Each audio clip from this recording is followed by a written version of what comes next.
The Tibetan Uprising of 1959 was a significant event in the history of Tibet and China, marking a turning point in their relations. Tibet had been a theocratic state under the rule of the Dalai Lama, with a unique culture and way of life. In 1950, the Chinese government, led by the Communist Party of China, CPC, began to assert its control over Tibet, eventually resulting in the signing of the 17-point agreement in 1951. The agreement recognized Chinese sovereignty over Tibet but also granted autonomy to Tibet in local affairs. However, the implementation of the agreement was fraught with difficulties, with the Chinese government reneging on its promises and imposing its ideology on the Tibetan people.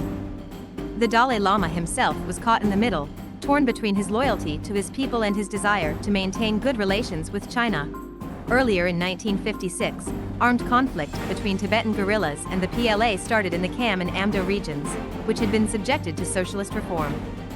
The fighting continued for several years and spread to other parts of Tibet, leading to a buildup of tensions between the two sides. The Xuanhua incident of 1958, in which several Tibetan monks were killed by Chinese security forces, further inflamed the situation. The incident sparked protests in Lhasa and other parts of Tibet, with calls for independence and anti-Chinese sentiment growing louder. On March 10, 1959, a large crowd gathered in Lhasa to protest against the Chinese government, fearing that the Dalai Lama was in danger of being arrested. The protests initially started peacefully, but as tensions escalated, violence broke out, with the Chinese PLA using force to suppress the demonstrations. The fighting lasted for several days, causing significant losses among both civilians and military personnel. The 14th Dalai Lama was forced to flee from Lhasa and went into exile in India, where he has remained ever since. The Chinese government declared martial law in Tibet and launched a crackdown on dissent, resulting in thousands of Tibetans being imprisoned, tortured, or killed.